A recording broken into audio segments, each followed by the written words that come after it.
Assalamualaikum warahmatullahi wabarakatuh. Halo pemirsa, kembali lagi di Student Podcast SMP Negeri 18 Kota Cirebon. Dan kembali lagi bersama saya Nurhalia dari kelas 9C. Dan kali ini kita kedatangan tamu yang istimewa dari Korea, yaitu Miss Rim dan Mbak Noviana. Kali ini podcastnya akan membahas tentang program KCS di Cirebon dan di SMP 18 Kota Cirebon dan di SMP-SMP lain yang kedatangan juga program KCS. Dan saya akan mengajukan pertanyaan-pertanyaan terkait program KCS kepada Miss Rim dan Mbak Noviana. Langsung saja kita ke pertanyaannya. Apa itu KCS? 네, 카체스는 코리아 컬처 앤 아츠 에듀케이션 서비스의 줄임말로 한국의 정부에서 학교나 사회에서 문화예술 교육을 진흥하기 위해서 만든 정부 공공기관입니다.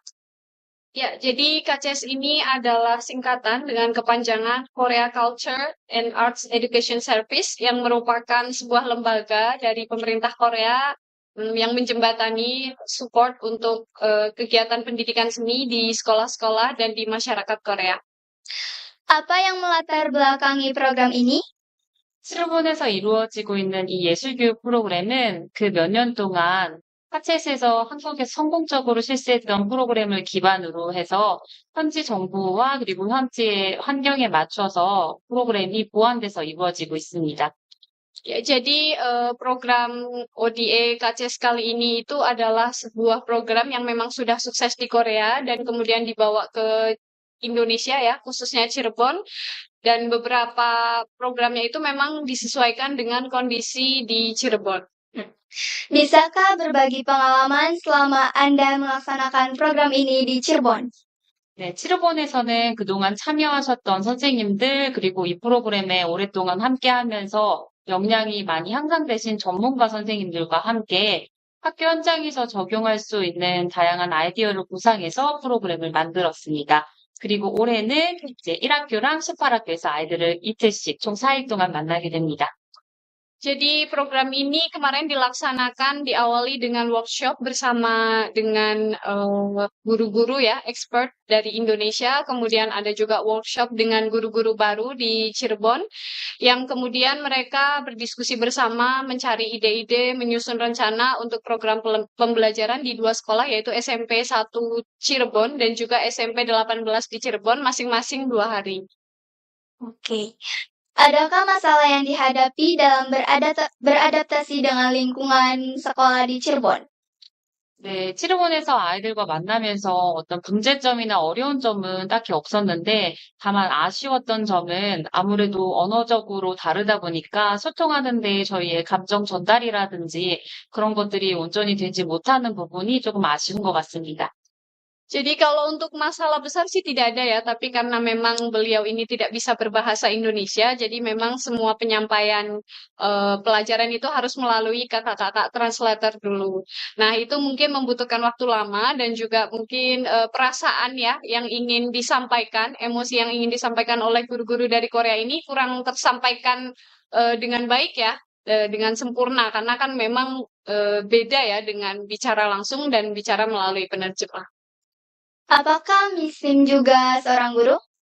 네, 저는 초등학교 선생님이고 올해 18년 동안 아이들을 만나고 있고요. 저 말고 다른 선생님들과 그리고 예술가 선생님이 이번에 같이 오셨습니다.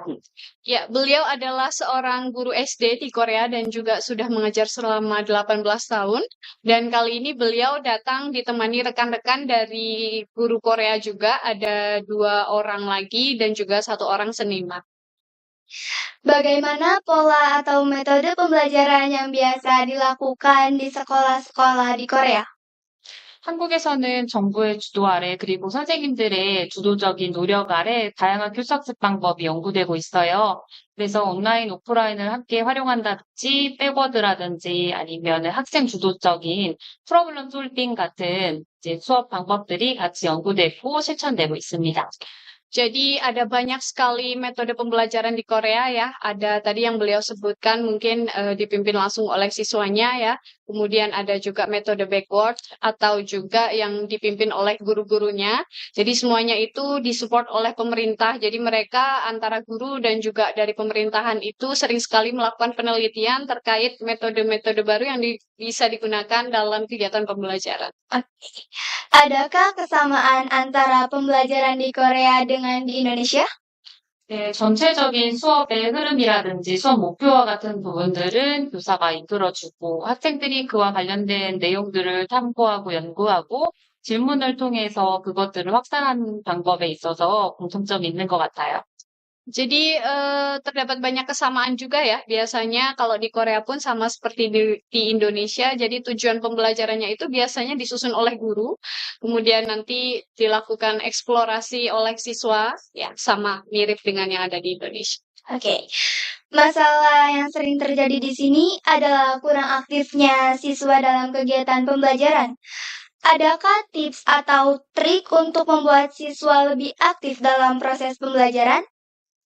제가 수업을 해봤을 때 이제 인도네시아에 있는 이제 학생들이 조금 소극적이고 아니면 부끄러워하는 것 같아요.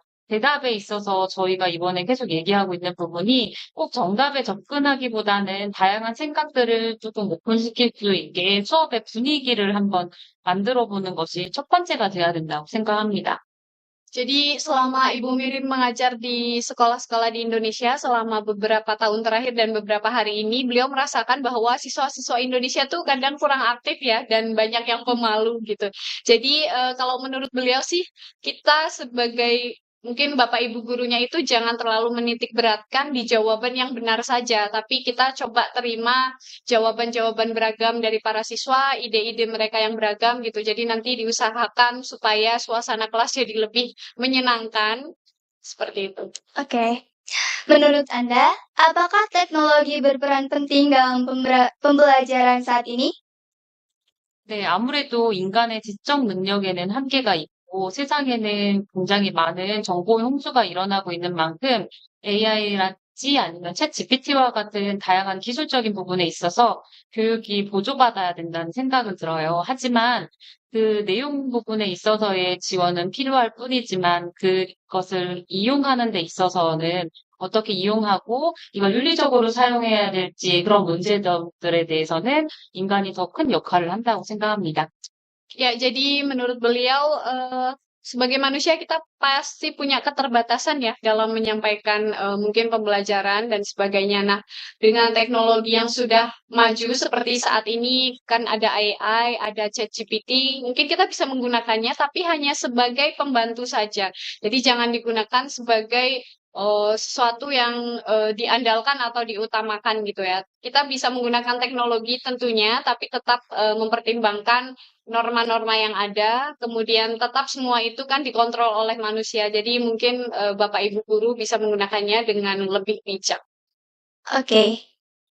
Adakah pesan untuk siswa dan guru-guru di Cirebon terkait keberlangsungan program ini dan dalam upaya peningkatan mutu pendidikan di Cirebon? 제가 치르본시에 4년 동안 여기서 함께하면서 가장 전달하고 싶었던 말은 아무래도 한국과도 뭐 교육 환경이라든지 전체적인 구성되어 있는 뭐 재원이라든지 이런 것이 다를 수는 있어요. 하지만 여기에 그리고 한국에는 양쪽 다 아주 아이들을 위해서 희생하고 그리고 열심히 실천하고 하는 선생님들이 있기 때문에 그 선생님들을 믿고 미래를 위한 교육적 투자 그리고 가치 있는 것에 대해서 내가 노력하고자 하는 의지 이런 것들이 조금 더 공유돼서 열심히 하루하루 한 시간 한 시간 수업을 진행했으면 좋겠습니다. Ya, jadi selama beliau, ini sudah tahun keempat ya kunjungan Ibu Mirin ke Cirebon, jadi beliau melihat banyak sekali guru-guru yang hebat di sini gitu. Jadi beliau berharap Bapak Ibu guru, meskipun kondisi lingkungannya dan juga mungkin support-support yang diberikan pemerintah itu berbeda dengan yang ada di Korea, tapi beliau berharap semua guru bisa tetap semangat, kemudian mungkin dari pemerintah Indonesia bisa memberikan investasi yang lebih besar untuk dunia pendidikan gitu. Jadi ya manfaatkan sebaik mungkin Bapak Ibu guru saat mengajar anak-anak ya 1 jam, 2 jam, 3 jam itu digunakan sebaik-baiknya untuk mencetak generasi-generasi yang cerdas. Oke, selesai dan itu pertanyaan-pertanyaan tadi. Terima kasih atas waktunya Miss Rim dan Mbak Noviana. Dan itu dia podcast hari ini. Semoga bermanfaat untuk kita semua. Sekian dari saya, Halia. Wassalamualaikum warahmatullahi wabarakatuh.